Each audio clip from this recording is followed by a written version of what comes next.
I'm Bonnie Toombs. I'm the director of the Respect Life Social Justice Office for the diocese, and we are sponsoring this series called Living Catholic Social Teaching. So welcome all of you.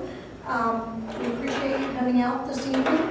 And this series is going to be one talk a month related to Catholic social teaching. So if you just watch the events or check out our website, you'll see kind of what's coming next. But I am very excited this evening that Father Daniel Dooling will be giving our talk this evening. And Father Dooling is, as most of you probably know, the assistant to Bishop Kinney.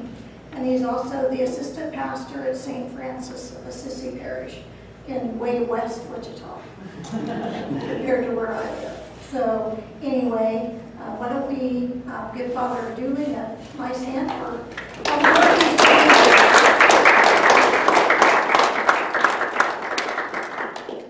Thank you. My St. Francis parishioners know I've only been there a few months, so how many of you are St. Francis? You're going to be disappointed if you're at weekend masses because you might be hearing some of the same stuff over again. Recycle, right? So it's a privilege and honor. I'm glad. Oh, I got to turn on the microphone while he's recording it. So I forgot to say, if you don't mind, please silence your cell phone because we are videoing and audio recording this. So if you could silence your cell phone, that would be awesome. So I was very honored and privileged that Bonnie asked me to do this. Kind of nervous about it too, to be honest with you. So approximately 4 years ago, our government pushed out the Health and Human Services mandate. And if you remember, this mandate tried to force all these different companies and organizations to pay for contraceptives, and in some cases, even abortifications. And one of those organizations that the mandate was forcing was our beloved church. They were trying to get us to tie our hands into doing the same thing. And you all know that that is something we do not stand for. And during that time, it really seemed for the most part that at least in my opinion, that our church family came together and we fought against this mandate. We fought pretty hard. And I know at the time I was serving as associate pastor in one of our east side parishes, our beloved St. Thomas Aquinas in the diocese. And the Holy Spirit moved me perhaps to give one of the most riveting homilies I think I've ever given, probably ever will.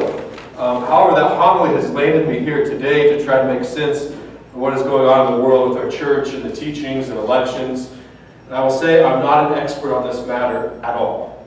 But I do have a passion for the church, the poor, the vulnerable, life in general, Catholic social teaching. And I can remember the weeks in which followed me giving that homily. It seemed like one of the craziest weeks I've had, and it followed one of the craziest weeks I had, and all of a sudden it came to be, I seemed to become the political expert in the area, and I don't know why, and this couldn't be further from the truth, but people thought so. Yet as what happened from my perspective was something absolutely, completely different. People began calling.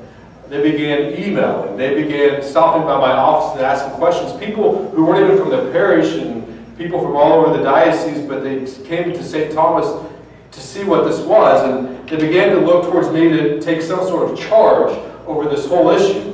Yet I quickly realized that there was absolutely nothing I could do, that I had done my part. My part was over with. I simply lit a fire underneath people so they could go out and do something. And soon enough, that following weekend, someone in our church, I don't know who, but someone in our church placed pew cards in our church. And the pew cards were postcards for people simply to sign and turn in, and they were going to send them to our congressmen and senators. And we did get a lot of pew cards from that. Another person wanted to start a group that was going to study the issue and help educate people exactly what the church teaching was and what this mandate exactly said.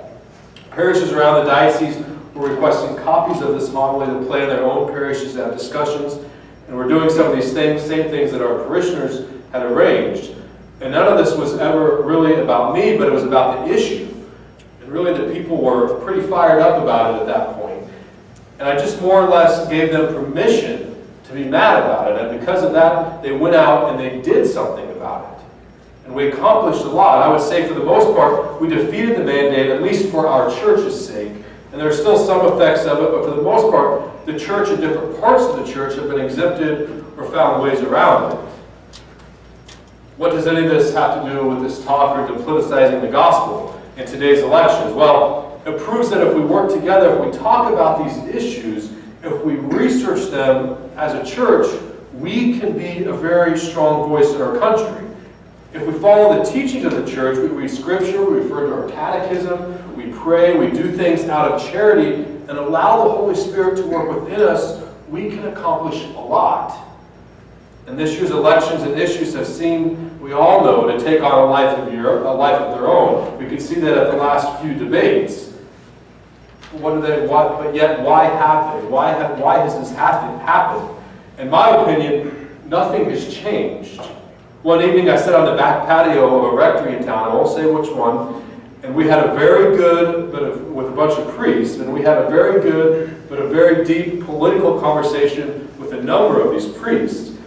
And you know, they never say take politics to discuss politics at family functions, and well, that would be light compared to a priestly gathering. But for different reasons, not for the same reasons as a family gathering, but I know my brother priests just want to feed their sheep. They just want the right information, and even with this year's elections, they don't truly know what to say. We're all kind of wondering what's going on. Yet, after that conversation, I came out having more clarity on what this talk needed to be about.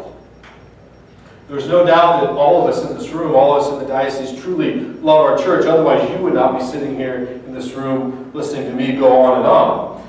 The politics we have now, are like I said, are not any different, in my opinion, than they were 8 years ago, than they were 12 years ago, heck, even 100 years ago. The church's teachings on things like life, care of the poor and vulnerable, marriage between one man and one woman, religious liberties, and this is just to name a few of those. If I named them all, we'd probably be here all night. These things have not changed. Church teaching has not changed. So what has? I'll even go as far out to say that the candidates running for the election in every office have not changed. What changed? In my reflection, in my opinion, I believe we did. Because we have the duty and the obligation to form our conscience, to turn towards Scripture, to turn towards the catechism, to turn towards prayer, and then allow our faith to guide us with the work of the Holy Spirit. We have the obligation to learn as much as we can about what our church teaches, about the issues, and take those issues and then apply them to the candidates in which we vote for. But the only way we can do that is by studying the catechism, by studying Scripture, by praying. Will these always fit perfectly into the candidates we have? Well, no. There never has been, and probably never will be, an absolute clear choice. But ask yourself, has there ever been? Stop and think, has there ever been a clear choice over who to vote for?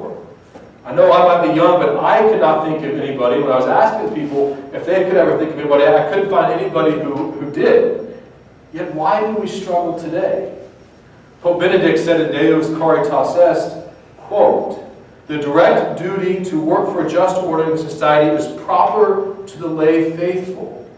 It's proper to the lay faithful. It's proper to you and I to work for a just ordering of society. In the document Forming Conscience for Faithful Citizenship, they describe this as Catholics may feel politically disfranchised, sensing that no party and too few candidates fully share the Church's comprehensive commitment to the life and the dignity of every human being from conception to natural death.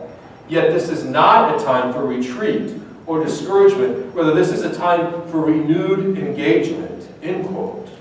This is a time for each and every one of us not only to form our own conscience, but to get out there and form others as well.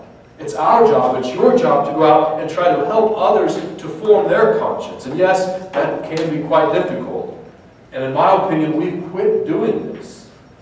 We quit going out and forming our conscience, helping others to do the other thing. Now we turn to the news. We listen to their commentary of what the media tells us to do.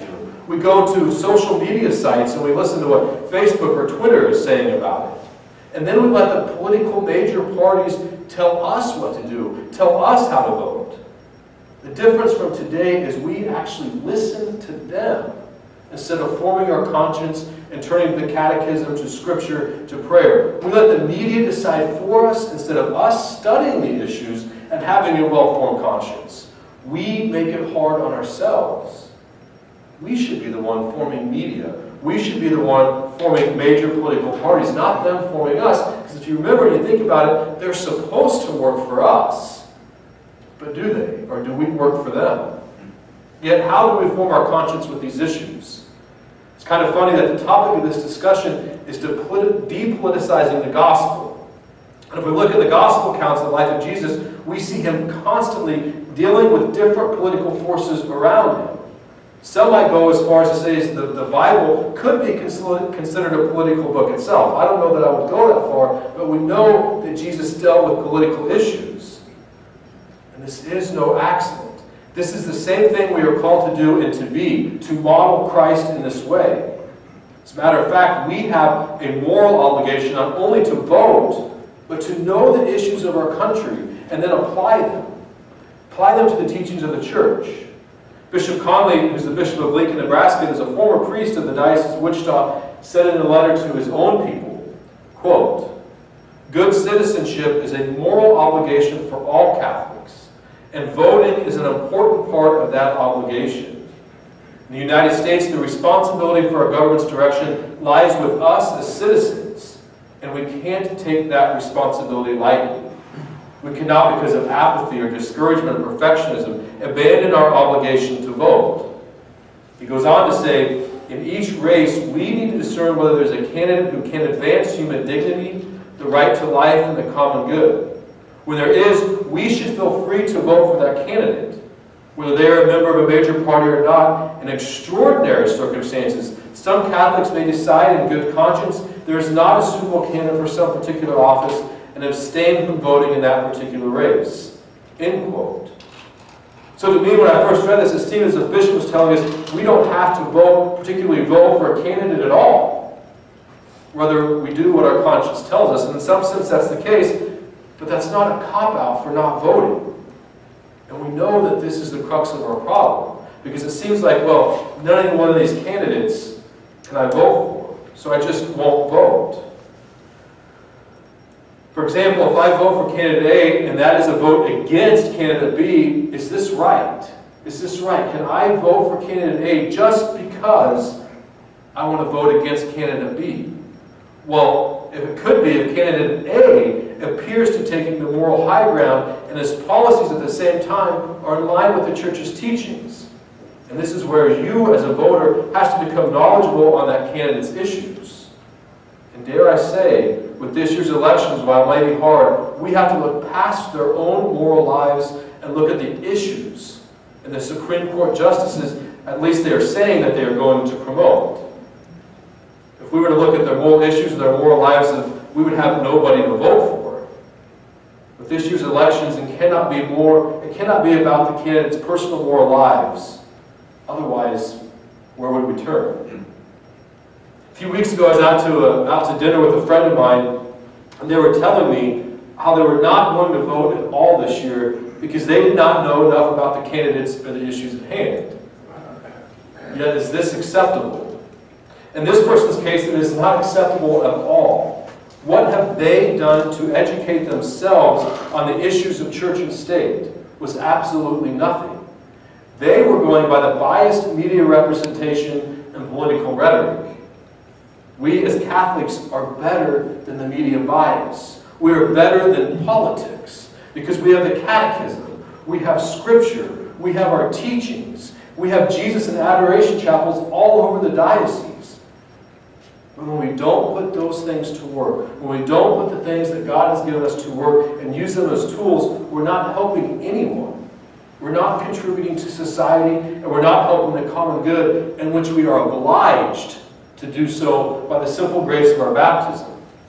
If by educating ourselves on the elections and the issues, we find we cannot in good conscience vote for either major party candidate or another candidate, there are other issues at hand in which whatever candidate is elected will affect issues in our country. We cannot dismiss those issues. Secondly, on any given ballot and any election, there is more than just a presidential race at hand. Our own bishops of the state of Kansas have been quick to point out other issues on one given ballot. But also, there's the Supreme Court justices, at least one, probably more, that will need to be replaced on the Supreme Court. This needs to be taken into account when we choose to vote for someone else. When we choose to vote fill out that ballot, it's not just about that one thing. We all know that the waters are very muddy. They're very muddy and sticky when it comes, at least to this year's presidential elections, and applying our teaching to them while forming our conscience. Yet by not voting or throwing our vote away, I believe that we risk the potential of even muddying those waters even more. So ultimately, what are we to do? First of all, I love the advice of Archbishop Charles Chaput, who wrote in an article in his own archdiocese. He says, quote, "The next few months will determine the next decade or more of our nation's life. We need to be awake. We need to clear our heads of media noise, and we need to think quietly and carefully before we vote. None of us can afford to live the coming weeks on autopilot." End quote. Although I would not just say the next decade, but I would go as far as to say as the next 2 or 3 decades will be affected by this year's elections, will be defined through our potential candidate could do for our country, for our world. Recently, Pope Francis spoke about the elections in the United States by saying 2 things. And remember, a pope very rarely, if ever, speaks about elections in any country. But he says 2 things. Quote, "When it happens that in a country, any country, there are 2 or 3 or 4 candidates that do not satisfy everyone, it means that the political life of that country may be too politicized. The political life in that country may be too politicized."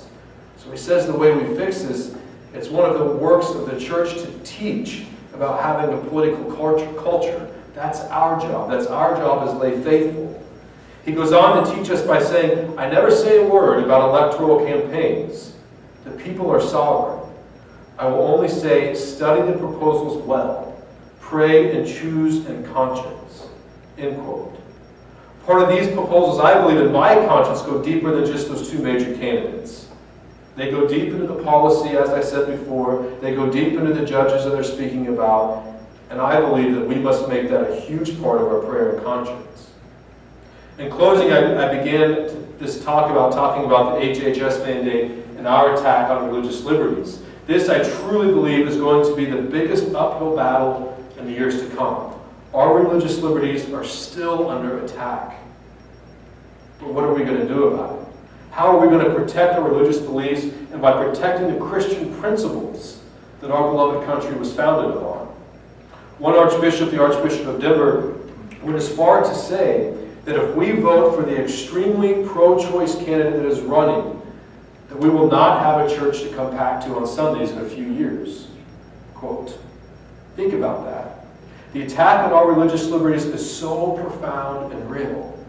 To protect our church should not be hard to do if we unite together. We all know no president has ever won the presidency without the Catholic vote. This is telling of where our Catholic culture is in politics today. So what do we need to do? We need to go out and help form the conscience of those around us by challenging them to know the Catholic issues, to use our own catechisms, to study them, to read scriptures, to spend time in front of Jesus in the Blessed Sacrament before we vote, and then apply all of this to the candidates and form their conscience as well. If we stand together, if we stand united as a church, we can go a long way. We've already proven that. Just like we did when we protected our rights when it came to the HHS mandate. Well, they did not end perfectly, and it's still going on. We united then as a church. In a way, we have not united in a long time when we united then. May we as good Catholics begin to unite, and most importantly, we need to pray. We need to pray for each other. We need to pray for our church. And we need to pray for our most beloved country. Questions? Amen. Father, you're considered protector than I am. Yes. So you don't remember that, I remember when I was a little younger than you, it was the time of the Vietnam War and extreme civil rights issues were rampant. at that point in time, I think I could count on the medium to help me in the formation of conscience. Right. But I think that dependence upon the media for that kind of assistance is long diminished. Today, I think it was in the paper today, they were talking about Pope Francis appointing 17 new cardinals, I think, and Right. three in the United States. And the slant of the media message was that Francis is obviously looking to make a more moderate church out of the Roman Catholic Church by the selection of very moderate-leaning candidates for the cardinalcy. So I think that's the problem that we're dealing with now that I didn't have to deal with when I was your age. The media bias is so incredible. Well, I agree with you, but to go with that, we can even look at what Pope Francis says when he opens questions out to the media and how they twist and turn that when he says to make what they want him to say, That's right. turn it that way. And when you really read the script of what he says on certain things, that's not at all what he said or meant by what he was saying. Father George Niles did a presentation last month out here on is Pope Francis liberal or conservative? Yeah. And his bottom line was he's neither. Those are not appropriate labels for Pope Francis, but Yeah. Jesuit is the label that we should use. True. Well, I would even go as far as to say, and I'm going out on a branch here, so don't kill me, but I would even go as far as to say is we as Catholics can't even identify ourselves as Republican or Democrat. We have to identify ourselves as Catholics. Right. And then everything comes from that. Right. So, I mean, we can both point out issues on both parties, but to identify ourselves as one as another anymore, can you really do that? So, yes. I feel that what has happened in our country today is that the parties almost have become our religion. And it is the party that is defining what is so-called Christian or not. Once I gave a talk, and was talking about, and while I was talking about Catholic social principles, and I mentioned immigration. And later, in fact, I've done this twice, and a person would come up to me and said, "You're doing great until you started politicizing it." I said, "Well, what's that?" And he said, "When I started talking about immigration." Right. Well, when you go to the gospel, immigration is a right to life issue.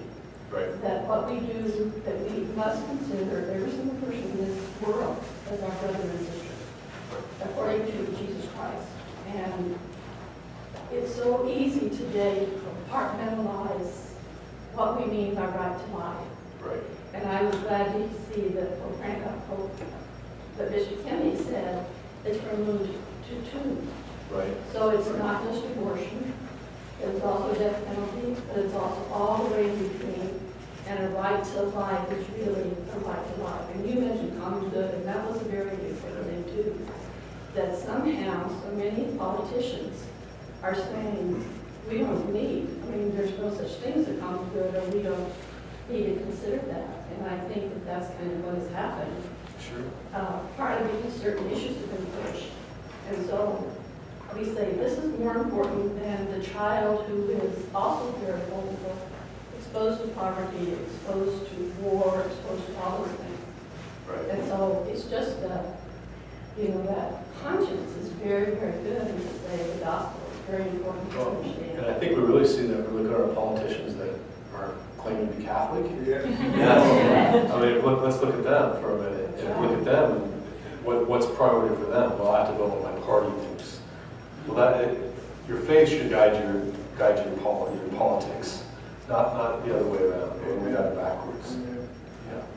Yeah, but I think it's we need to make the point though that when we talk about Catholic social teaching, we talk about a variety of things, including immigration, unjust war, Capital punishment. capital punishment. We talk about climate change, environmental things and all that. But if you read closely the U.S.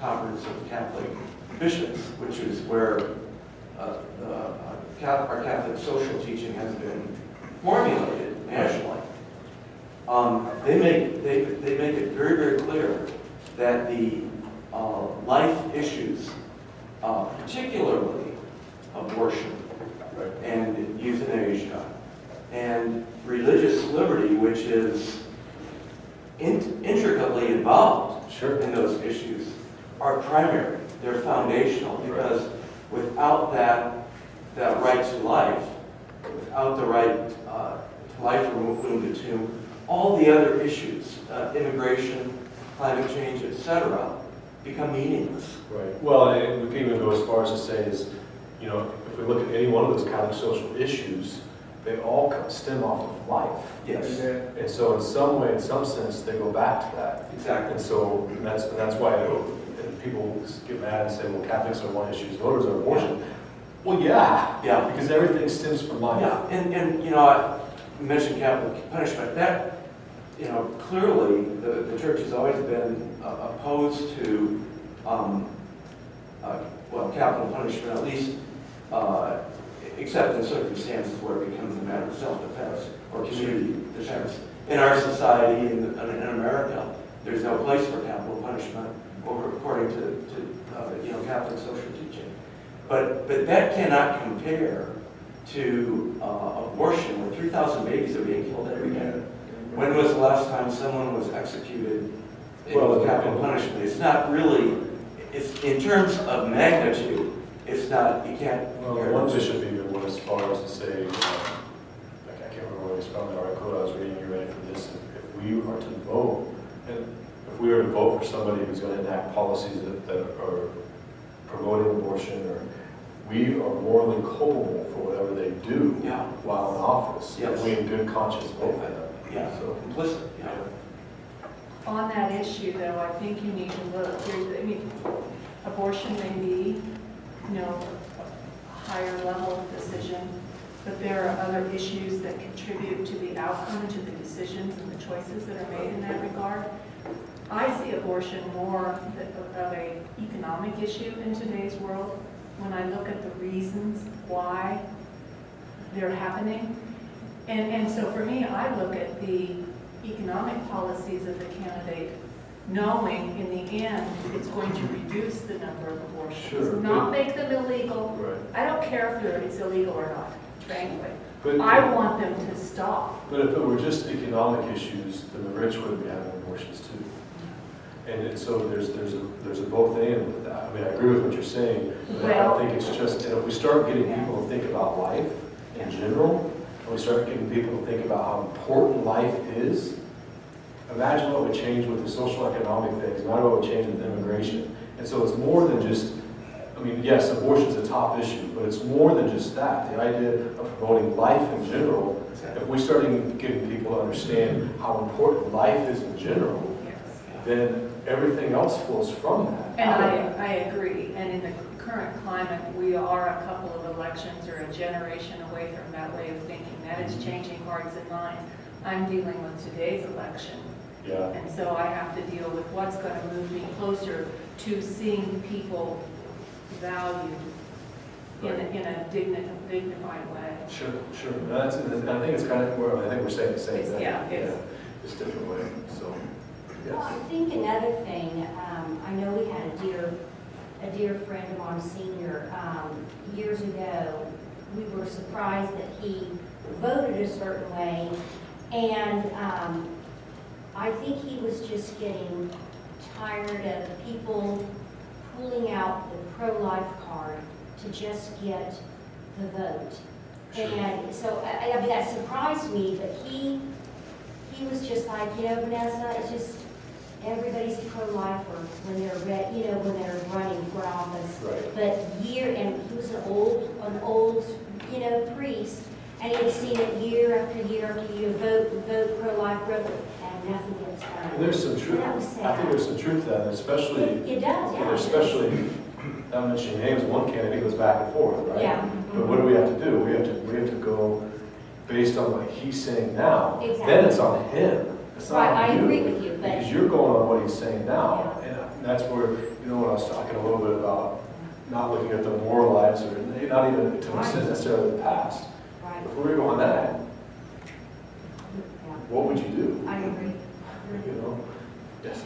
You know, when you said something about voting makes you culpable, I think that I have heard moralistic priests, ethical priests who have recent ethics, to say is when you vote for a person for that specific reason, then if you're voting for him because the person is for abortion, because I am for abortion, then that is very morally reprehensible.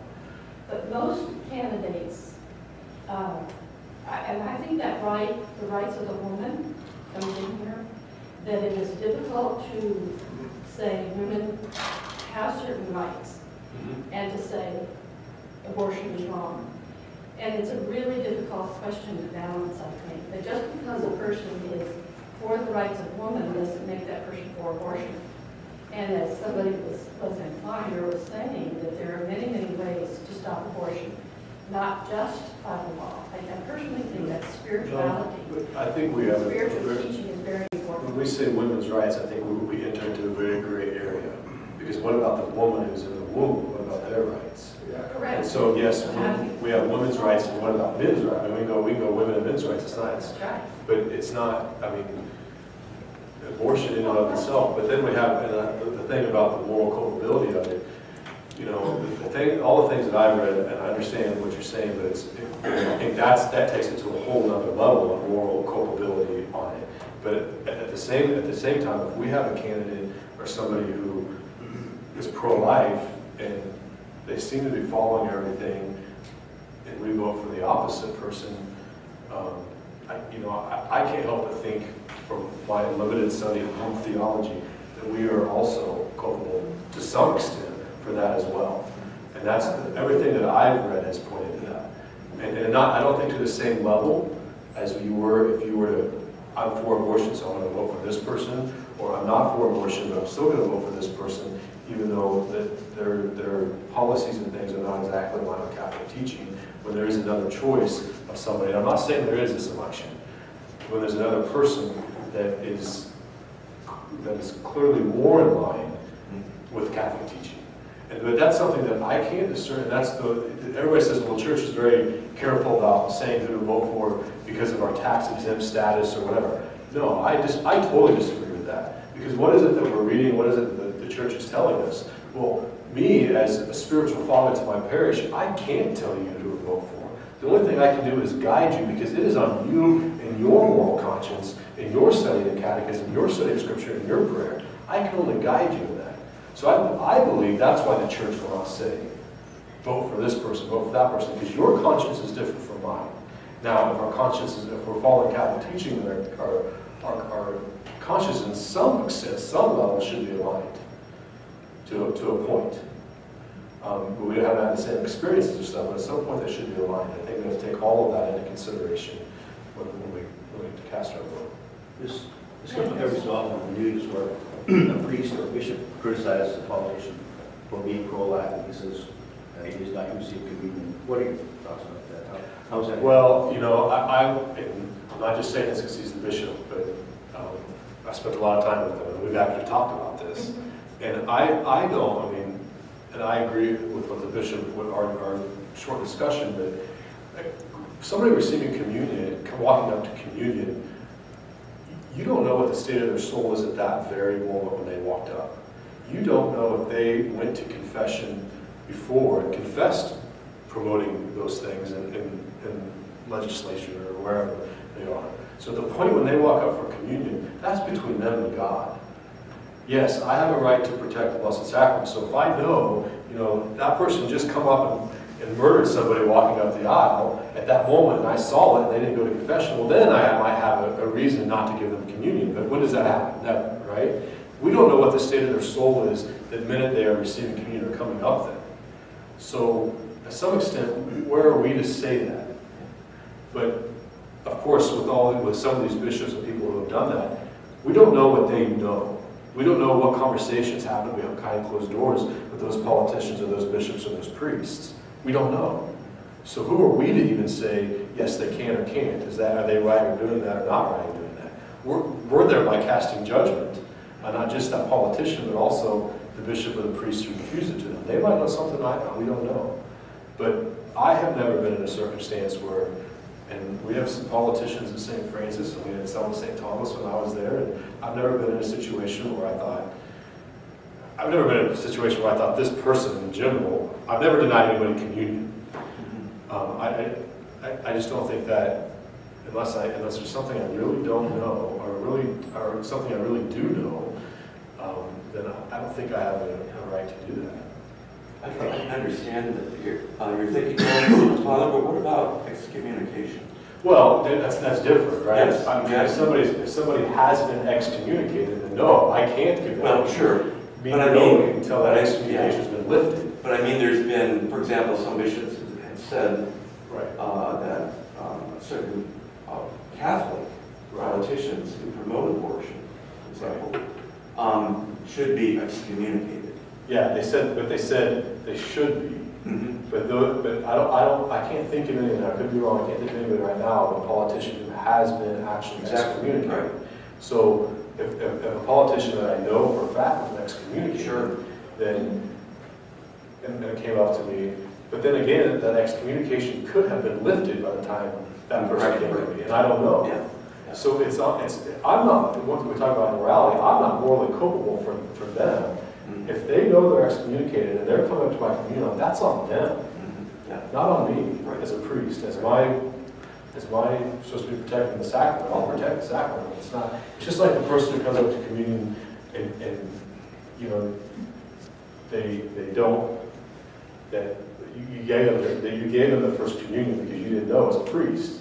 You know, we see that I'm giving a lot of people the first communion. I didn't even know I gave them the first communion. So, but who's that on? That's on them because they should have known not to come up. Yeah. I can see your frustration. I mean, you see people like Nancy Pelosi and Joe Biden, and they say they're practicing Catholics, and people are going, well, why are they getting communion? Why are they excommunicated? But, you know, the relationship between a priest and a pastor and his laity is a very private, personal thing. Right. And who's to say, I'm giving the priest the benefit of the doubt, who's to say that Joe Biden's pastor hasn't pulled him aside and said, Joe, your soul is in grave danger. Right. And let me tell you, if you come in my line for communion, I will not give it to you. Well, But that politician could go somewhere else, but it's a personal thing, like you said. You don't know what's behind closed doors, and I'd like to give those priests the benefit of the doubt. Sure, we'd like that priest to come out and say, hey, guess what I told Joe, and I'm not giving him communion. Right. We have the churches that don't We wouldn't. criticize that. We Well, wouldn't. and the other thing is, you know, anybody who's in moral sin and they're receiving communion, they're just stacking up the moral sin. Yes. Because you know we can't receive communion, we're not supposed to receive communion in mortal sin. But how many people who are not politicians Are still. are under mortal sin and go into communion? They're just stacking it up. So I think it would be almost equivalent to the same thing. Different scenarios. Father, do you think part of the problem is, I think my recent understanding is that we don't have a good idea of what excommunication really is. I think in our minds it's a punishment, and it's not meant to be a punishment. Right. It's more to be medicinal. Right. There's a soul that's ill, and excommunication is meant to be a period to take care of that soul and nurse it back into health. And so I think Right. there may be some apprehension with some priests and bishops to excommunicate because we ourselves as laity don't have a correct understanding of what excommunication is. And God bless us, we live in the Diocese of Wichita, we really don't understand that, right? but really, and that's a good point, in most cases, I'm not an expert on excommunication either, but in most cases from my studies, the bishop or the priest doesn't say, okay, you're excommunicated. The act by what you did excommunicates you. So the bishop or the priest, or most times the bishop would say, because you did this, you excommunicated yourself. So, I mean, that's a good point. But the bishop doesn't just come down and say, you're excommunicated today, you know, and hand you a letter saying that. But it's by the act of what you did that the excommunication is done.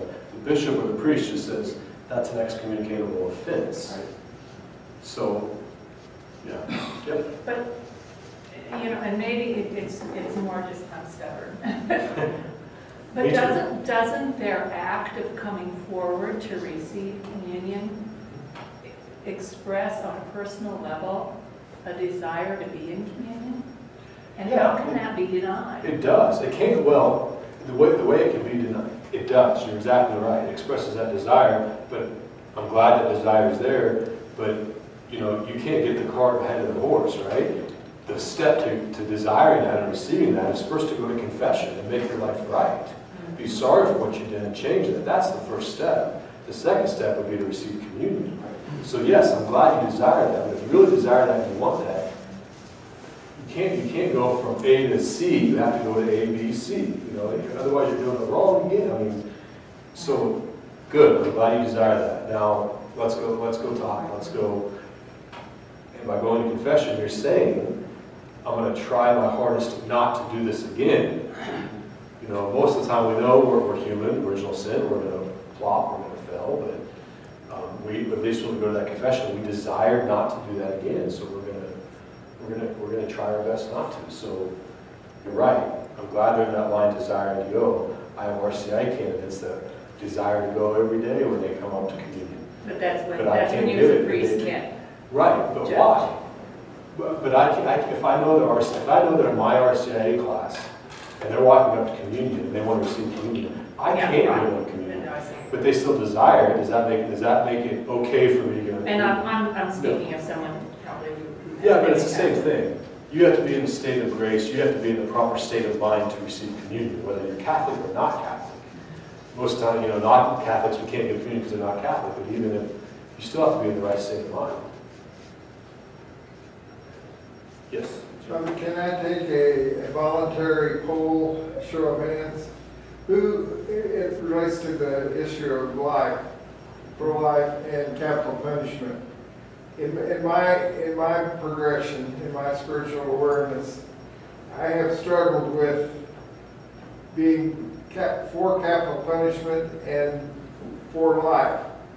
And I overcame that by the grace of God, I think. But I would like a show of hands voluntarily of anybody who struggled with the distinction between being pro-life and capital punishment. And I'll volunteer, I'm one of them. Nobody else has, that's interesting. But Well, nobody's you know, willing to. When I taught at Cape in this chapel there, and I know a lot of the kids there, but I mean, to go off of that, is capital punishment in and of itself wrong? How many of us would say yes? I do now, but I didn't Yeah. all my life. But truth be told, capital punishment in and of itself is not necessarily wrong. Because what's wrong about it in our country is that we have the ability to put them behind walls and keep them from society and protect them. But in other places, they don't have the facilities or the way in which to do that. So in that case, I'm not saying in all cases, in that case, in some instances, it could be permissible. So, I mean, capital punishment in and of itself is not wrong, but in our country, it absolutely is wrong. And in many countries around the world, today, it is very wrong. But, so we still, and I remember explaining that to the high school students, because they really struggle with that too. The thing that changed my heart on that issue was over at Blessed Sacrament before the offering, the petitions. Every day they said a prayer, "Oh God, who wills not the death of a sinner, but rather that he be converted and live." Right, and that's exactly. That's what changed my heart about it. Right. So you're saying life imprisonment compared to capital punishment? What's that? Life imprisonment? Yeah, Compared to. yeah. I mean, right now in our country, in our world today, and in many countries around the world, today, we have the means in which to keep them behind bars where they're not going to harm the rest of society. So that's what we should do. And you know, it's case by case basis, so I can't say for everybody, but yeah, life in prison would be much better than capital punishment. Because there's still a hope of conversion there, like you were saying, there's still a hope of conversion that they're going to take. But if this person's I honestly, off the top of my head, can't think of a country that could not happen. But if there was some place that could not happen, and this person is going around killing, for example, How about hundreds of thousands of people a day, then, I mean, what would we need to do? How about Hitler? Well, There you go. you know, we can even a little closer to home. What about BTK? I mean, I don't know they're not the same, but I don't. Once again, we're casting judgment on that person, and we right to cast that judgment. Somebody once, I was at a conference and they said something about, what are you going to do if you see Hitler in heaven? Because he could have converted before he died. Yeah. He could have been sorry for what he did. So what are you going to do if you see Hitler in heaven? I'm gonna hold my nose. Yeah, but I mean, really, there's some truth to that. We don't know what the state of his soul was when he left. Just like we don't, and that's why capital punishment in our country and in many countries it's wrong, because we want that conversion to happen. You know? Yes. I just want to say too, that I don't think we can call ourselves pro-life if we're only against abortion, but not for anything else throughout their lifetime. And the Catholic social principles takes the whole issue. Right, but I don't know what issue. I think we have to call ourselves pro-life, but I don't know. Right, everything that Catholic social principles is talking about, including the environment, including immigration, including. But I don't see us saying anything against that. No, I'm just saying that you can't. I'm not saying. Oh, you mean as a person? I'm as an just individual. saying that we can't call ourselves pro-life, and the only issue would be against abortion, even the judging of the person, whether that is because they may be pro-life, and we may call them against abortion, pro-abortion, but they may not be in their conscience. But they also are for everything else, like care of people from womb to tomb. I guess I don't understand what you mean by everything. Well, I think sometimes we have become so focused on abortion as being the only pro-life issue that we say that pro-life is against abortion, but I've got to be for everything. That's what I'm just saying. Well, right, but I would agree with that. It's the same reason that we talked about earlier. It's not. I mean, abortion is a lot of people are getting killed, but it's bigger than even just that. It's the whole life issue, which is the same thing you're talking about, sister. But it's the whole life issue in general. And that's the biggest thing right now. That is our biggest struggle, biggest battle. If you were to change abortion in and of itself and promote life in general, that's what we'd be doing. If you were to change abortion itself, everything, all these other things would flow from that. Because if we could change that, it's easy to say immigration, it's easy to say social, because it's life, that's life. Bonnie? Yeah, I just want to say that I think as Catholics, if we can move from the term pro-life to respect life, because respect life means just that. We respect all life from conception to natural death. And I think we can all agree on that. There's a real pull that when we use the term pro-life, we only think about the issue of abortion. And though you may not mean that, when you're speaking to other people who maybe aren't Catholic or aren't of the same mind, if you use the term respect life, it's a much broader term that helps them understand that God created every single person in His image and likeness, not just while they were in the womb, but till the moment of their natural death. God created them. We protect them. It's why society exists. It's what our laws are supposed to do. And what we see is that we're crumbling, not only at the beginning with abortion, but in the United States, we're seeing a huge growth in assisted suicide, which is attacking a lot of our elderly. So if we can move from I am pro-life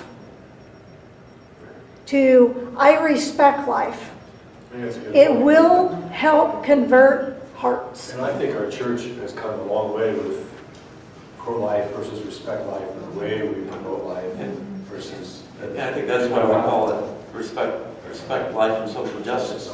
But I want to make a point about this because I think it's very, very, very important to realize that the reason why pro-lifers are called pro-lifers is because we were labeled years ago. You know, I'm going back to Roe v. Wade. We were labeled anti-abortion. It was negative. So we said, no, we're pro-life. And we're talking specifically about abortion. And a lot of people refer to themselves as pro-life when they mean they're anti-abortion.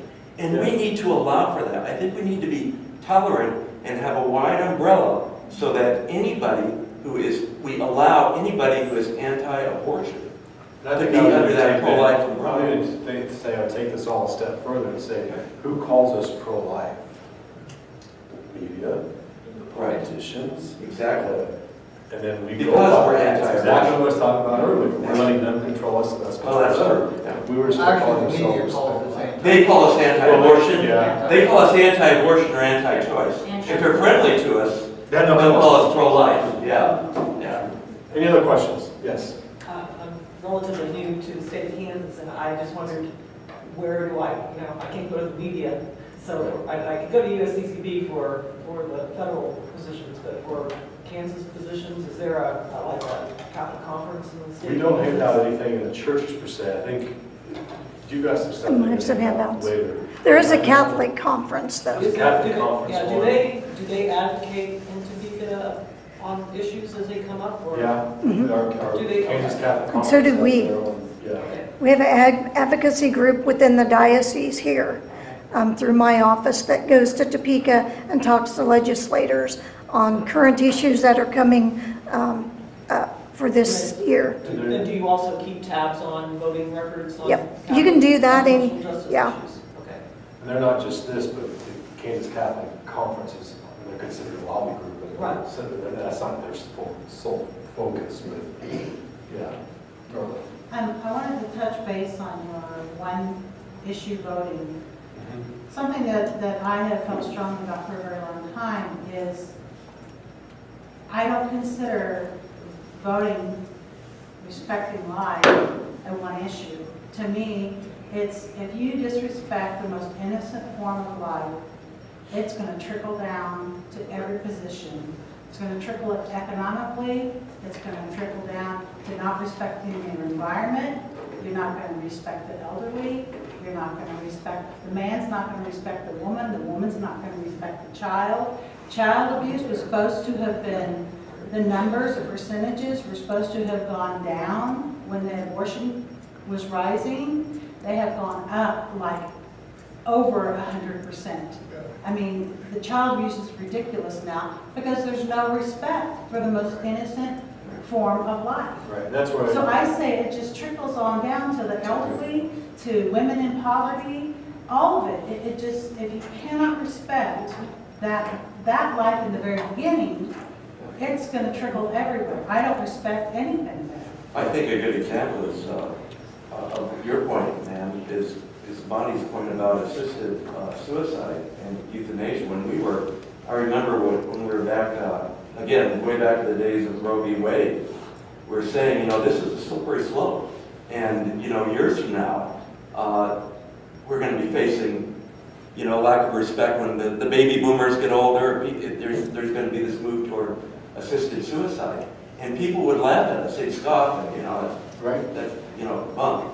Well, here we are. Right. And as you say that, look what's happening in Europe. And now physician-assisted suicide is legal in 6 states in the United States, including California, one of our largest states. Right. And I'm concerned that if you look at, and I'm sure that on college campuses, this is debated, and I'm afraid that the debate is going in the direction of, physician-assisted suicide shouldn't be allowed. Any other questions? So, Yes. I heard a couple of commentaries on where we're at politically right now, and I think your comment, in this election, we have 2 very flawed candidates. Neither one is a perfect person with a perfect track record, and they both certainly have all kinds of issues.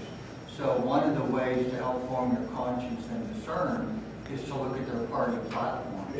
Because statistically, I heard it that 87% of the time Republicans vote with their party platform, about 76% of the time Democrats vote with their party platform. So if you're having trouble about this person and that person, you really just have to go look at their party's platforms to see the kind of policies that they will tend to advance once they're in office, and that can help form a conscience. Yeah, I think I agree to that to an extent, because you don't know what they're going to do once they get, either way, with anything, you don't know what they're going to do, but I also think if you just apply it to that, then you're going with one party over the other is what you're ultimately doing, but I think you need to, and I'm just kind of talking out loud you need to really look at what they're saying and what they're saying they're going to do. And because even some of the, all of them, even what they say they're going to do, some of those things that they say they're going to do go against their party platform as well, in some cases. So, Yeah, it's the same thing, and some of them going against their own parties are favorable to us as Catholics. yeah. So, I think you really still, there's some truth to that as well, but I think you really, when it comes down to it, you still need to look at their Yeah, that's true. I think as a guy, you're correct, but there are some pro-choice Republicans and pro-life Democrats. Sister, do you have a question? This is something that I've been thinking about. I'm paraphrasing a little bit, but I'm trying to weigh. I think we need to weigh. Okay, we all know what is the greatest commandment. To love God and you. The greatest commandment is love. Yes. Love one another. I've said, how can we love more the person we can't see than the person I do see? Right. So, talking about policies, what policies have a greater chance of supporting life, even if perhaps there is an abortion element? If I don't care for you who are right in front of me, if I abuse you, if I terrorize, if I'm racially biased, if I say, we aren't letting you in to our country because you might be awful to us, if that's a judgment. But I care for the unborn, and I mean, I really do. I honestly do. But it's the ideal to be totally pro-life and respect life. If our policies, if there are policies that are unbalanced, then am I dealing more death to someone? Sure, but at the same time, I think I understand what you're saying, sister, but I think Christ tells us to strive for perfection, not idealism. So is it ideal that are these policies and things ideal? Perhaps some of them, but Christ doesn't tell us to be mediocre. He tells us to go all out and to strive for perfectionism, and so that's what we're striving for. So if we're going for the mediocre, I don't know that I would say mediocre, but it's one of those things. We have to strive for the greatest good, and how we get there, I think, is the question. How we get there, I think everybody questions on how we get there. But to settle for something because that's all we can get. You have to start someplace. True. And sometimes we have to take people where they are to take them further. Sure, and in your question, you said a lot with different issues and different policies. So I'm just summing it all up, but I'm just saying we have to strive for the greatest good and aim for that. And if we meet somewhere in the middle to try to get us there, I think okay. But we still have to strive for the greatest, knowing that in some cases we're not going to get there yet, but we're going to do something to further to get there. But then if we stop there and say, okay, we got that far, now we're done, then we have a problem. No, I'm not saying that. But we're striving to get there. We're striving to get to the greatest good. I have a dumb question. Yes. We're really, really in a battle with ISIS. So how do we love our fellow man and open our hearts and our homes to our fellow man, but yet we have to have common sense? that's a battle that I've been in my mind, is I want to love people who want to come, but it's scary right now. It's very scary. There's a lot of people that are hidden. There's like a 2% or 5% of people coming over that aren't Christian. And the other is such a high percentage that you don't know what they want, what's in their hearts. It's scary. I'm saying some of the laws have to be there in order for that. It's not discriminatory. It's because of the nature of the life that we're in. Well, I think we go back to respect life. I do believe we have to give, immigration says we have to give these people the benefit of the doubt, right? Right. But if we know, for instance, that they're involved in these things, we also have to respect life that's already in our country. Right. So I think we try to find balance, and there's not a clear-cut answer on it. And I think that's where, even the bishops and people, there's no clear-cut answer on it. But we still have to give these people the benefit of the doubt in the situations they're in and living in. Then we need to help them, because a lot of, and I'm not just saying ISIS, but a lot of people are living in extreme poverty. And so we need to be able to help them, and it's how we go about doing that. And I think everybody, I would hope that everybody would agree we needed to help them across the country, but I think the issue is not whether we help them or not, but it's how we help them. And that's the crux of the problem. Yes, sister? You started out by talking of the threat of ISIS. And Father has emphasized that the commandment to love God and our neighbor is, how many of us pray for ISIS? How many of us think of us having a commandment to love the members of ISIS? Do we pray only that they be converted? No. Or only that they stop? No. But do we really pray for that, for them? No. Do we pray that we may love them? But we also have to keep that common sense around us. These I are honestly haven't people prayed that for have them, been. but I've prayed right for my son that's a Marine, Me too. that at any point in time, he'd be right in the middle of it. We should pray for it all. Right, and I agree with you. We need to hear this. I agree with you. But at the same time, it's a hard call for who's in charge, because these people have been ingrained since they were born that anybody who doesn't believe the way they believe shall be killed. So it's true. And so you have to go into this thinking, how can we pray for them? How can we accept people in this country as if they don't have the same love in their heart as what we've all been taught? We've all been taught love in our hearts, love for God. Yeah. Yes. So That could be a talk in itself. yes, That's a whole other that's talk. a whole other topic. And you're both right. And I'm not just saying that as a politician. There's a lot behind it. So our hour is up, or Bonnie has some things, so I want to turn it over to Bonnie. Thank you all for being here.